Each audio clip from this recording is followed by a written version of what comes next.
Hi, my name's Brandon with Chesapeake Men's Health.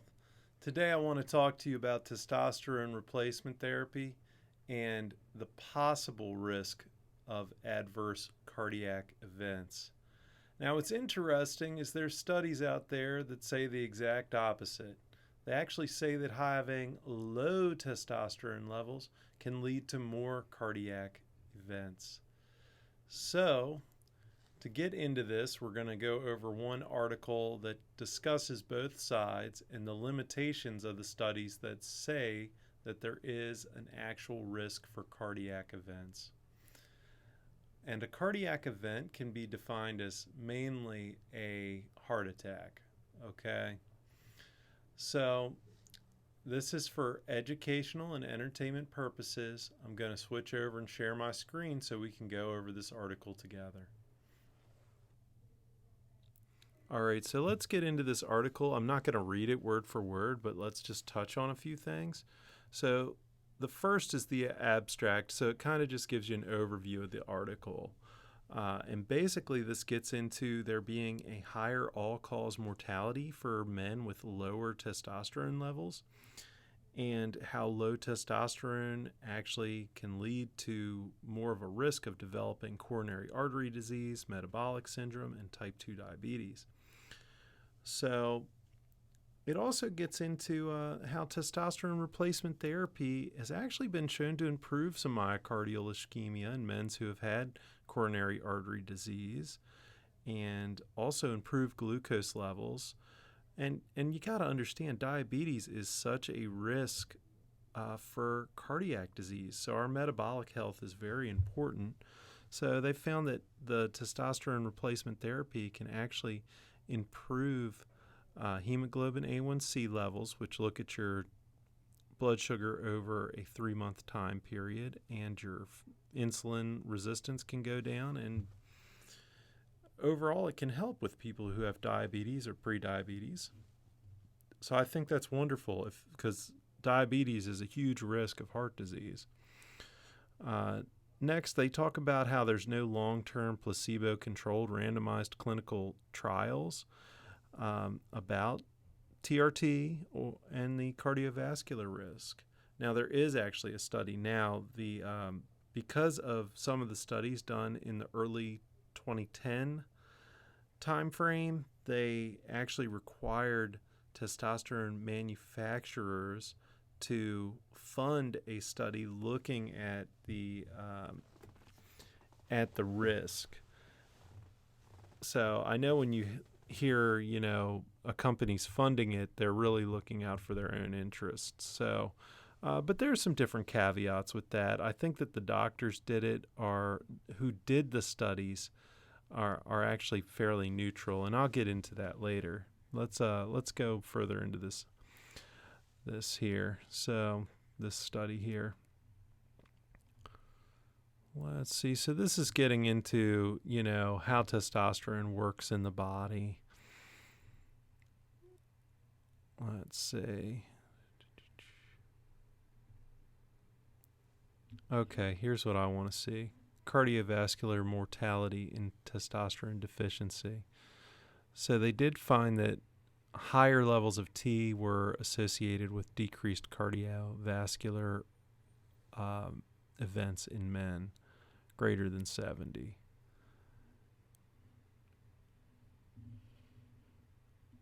So low T, high estrogen levels, there's a connection to that causing cardiac disease. Okay, testosterone deficiency and coronary artery disease. And they're not too sure why this happens, but it is associated to the coronary artery disease, having low testosterone. And these are the kind of predictions that they think that is the reason why. And that's because there's a direct vasodilatory action, direct effect on myocardial oxygen consumption, membrane repolarization. So they're saying that the effect of testosterone on the heart can improve the heart. I'm not too concerned with congestive heart failure. It just seems like low testosterone makes congestive heart failure worse. It can cause high cholesterol levels, it looks like. But the inverse, if you have high levels of testosterone, you can actually have high levels of cholesterol as well. Now, metabolic syndrome, this is what you're going to see more and more now because it's so related to type 2 diabetes. Metabolic syndrome is what you have before you go into type 2 diabetes. And they found an inverse relationship between total T, free T, and sex hormone binding globulin. So that means the higher those are, the lower your chances are of developing type 2 diabetes, it looks like. Overall mortality with testosterone replacement therapy. So basically they're talking about how there's really no long-term study that's placebo versus testosterone. And we talk about these studies that show a connection. Let's see, where are they here? So this is stating that the FDA identified a total of only 4 studies suggesting increased risk, yet none of those provided solid evidence. By comparison, more than 100 studies have reported reduced cardiovascular risk with higher endogenous testosterone concentrations. So that's like when you produce your own testosterone, okay? And then it goes into one of the largest meta-analysis placebo-controlled studies to date showed no evidence of increased cardiovascular risk with testosterone therapy. And clear evidence of improved metabolic profiles, so that could be benefiting heart health, right? And they found that 3 randomized studies showed that the administration of tea improves myocardial ischemia, which is when you're not getting enough oxygen to your heart. Say improved insulin resistance, so makes the insulin resistance better. So that's good. Prostate cancer. So this is something that everyone worries about. There is so the prostate is a gland, and the testosterone stimulates that gland.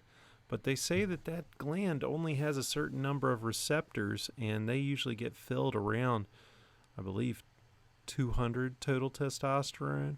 So if you keep going up, you're not going to be able to oversaturate that prostate. If you have a cup that only holds 8 ounces and you pour 8 ounces in it, it can't hold anymore, So that's the whole debate on this. And it looks like what they're finding is that the study showed a greater incident of all prostate-related adverse events. But then if you look even deeper, none of the individual prostate-related adverse events significantly differed between each group, including prostate cancer. So in the end, they found that testosterone replacement therapy doesn't seem to increase prostate cancer. Polycythemia. Yeah, this is an adverse effect of testosterone. So that just means that you start producing more blood, so your blood gets thicker, basically. You have more red blood cells in your blood. And for certain people, they'll get above a certain level and they have to donate blood. The risk of having too many red blood cells is blood clotting, and blood clotting can lead to heart attack, stroke, that type of thing. That's why it's good to make sure you're being monitored well. All right, so this is the other study I was looking at, and it looks at the effects of testosterone on cardiovascular disease and cardiovascular risk factors in men, a review of clinical and preclinical data. Looks like this is back from 2021, so that's good. So the information that I wanted to get to on this one is actually much lower. So it's interesting. So you look here. So they talk about our testosterone levels decline 1 to 2% annually, peak around age 30. So that's pretty common in these articles. And this says a prospective study looked at the men in the lowest quartile of testosterone levels and had a 40% increased likelihood of 20-year mortality than those compared with higher levels. So low testosterone equals higher levels of cardiac events. And then, lower testosterone, increased mortality. And then other studies have found no significant association with the testosterone level. So this is a recent prospective one that said there's no relationship between coronary artery disease or cerebrovascular or peripheral artery disease events based on people having testosterone. So neutral. This says, okay, so this right here. So this is getting into another study that found an inverse association between total testosterone and coronary vascular disease in men above 70. So that means higher testosterone equals less disease. This is getting into one of the studies that actually led to the FDA putting on the warning label on testosterone, the risk for cardiovascular adverse effects. And so the first study here, testosterone in older men, looks like they had to stop this study because some of the men were having cardiovascular events. 209 elderly men, limited mobility, probably had all kinds of comorbidities. And then moving on to a later conducted retrospective cohort study. So this is looking retrospectively at people who have taken testosterone replacement therapy, and this was done with veterans. And they already had cardiac health issues, I believe, in this study because they were ongoing coronary angiography with the low testosterone levels. So, and they found an increased risk of cardiovascular events. But we'll get into why this study isn't that great here in a second. So the next study, testosterone trials, they took and they looked at men and did some sort of imaging to look at the plaque volumes in their coronary arteries and noticed that in 1 year it increased. But in that study, there were no adverse effects.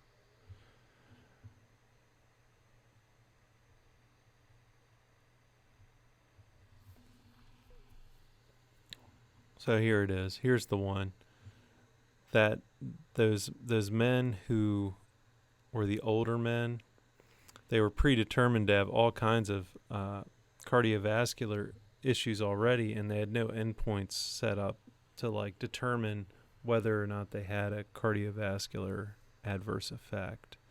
So they didn't set their measurements right. And then in the next study, all those veterans had issues with hypertension, obesity, diabetes, pre-existing coronary artery disease, and only had 4 adverse cardiac events, and they were all in the testosterone group. And these results were not able to be replicated in a later study, which had the same similar population and a testosterone administration technique. So they couldn't replicate the results. So those 4 major adverse cardiac events could have been coincidental. So the next study had limitations because it was retrospective in nature. So hard to draw the data from it. Now there's been other studies that have found lower risk of cardiovascular outcomes in men who received testosterone replacement therapy. And then the next study that they're talking about, a cohort study, showed that there is an increased risk of mortality and cardiovascular events in men over the age of 65, but where long-term therapy tends to reduce the risk of mortality and adverse cardiac events and prostate cancer. So, so it's a lot of back and forth between the data. So that's why they've been talking about this study here, the testosterone replacement therapy for an assessment of the long-term vascular events and efficacy response in hypogonadal men. So I looked into this study. So let me see if this is it. So this is the study right here, but the problem is the conclusion here says this will determine the safety. Well, so I guess they didn't come up with it at the time that they wrote this in 2021, and now they're going to release the data. Washington Post picked this up, put a picture with it. Let's say. So they get into men should not use testosterone for anti-aging. So that's one of the authors of the study that's looking at, comparing a placebo, large group placebo, large group to men who take testosterone. So they don't want this study to be misused by physicians to make men feel younger, even though testosterone can do that. It's all about safety. So they found that testosterone replacement therapy did not produce a higher rate of adverse cardiac events, including heart attacks and heart-related deaths in middle-aged and older men with low testosterone who had pre-existing heart disease or high risk of developing it. Very impressive. So let's see. So that's the worry. This gets into the FDA and why they changed the label, cautioning people to take it with the potential heart disease risk. Now, they did find that there was a higher risk of AFib in those who took testosterone. However, not a statistically significant higher incident of AFib. So that's pretty interesting. So yes, they had higher, but it wasn't high enough to say it was the testosterone that caused it. So they say just take that into consideration. Atrial fib is basically a type of heart rhythm where you're starting to give different electrical pulses throughout your heart that causes the top half of the heart to quiver and not pump as blood as good as the bottom half of the heart. So I'm not sure how the testosterone would affect that. And it seems like that's a pretty relatively low risk. So I think this pretty much covers everything about these articles that I wanted to hit on. So it's interesting. I'm looking at, this was 3 articles. There's a ton more, but they're kind of hard to find ones as in-depth and to the point as the 3 that I mentioned. But you can see some studies show low testosterone equals higher events of cardiac disease. And then a couple studies showed that it caused higher incidence of adverse cardiac events. And then they just did a new study to confirm or deny, and it showed no association with cardiovascular events. So from what I can tell, you do have to be safe taking testosterone replacement therapy, but it doesn't necessarily cause heart attacks or cause heart disease, from what they could tell in the studies. So I think the key here is just to make sure that you're working closely with your provider who's prescribing testosterone replacement therapy, and mainly worrying about the effect that it has on the hematocrit and causing the blood thickening, because I think that's what's probably the cause of a lot of the cardiovascular related events that are associated with testosterone replacement therapy.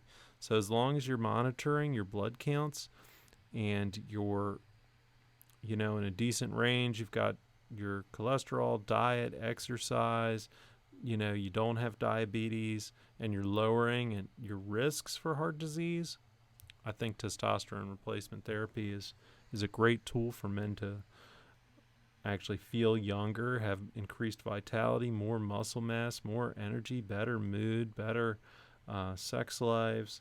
So overall, I think this is a good win for testosterone, that it isn't causing these heart disease issues. And I'll let you be the judge of that, of course. I showed you these articles. I can link them in the description, and you can look into them yourself as well. All right. Well, thanks. This has been Brandon with Chesapeake Men's Health. Take care.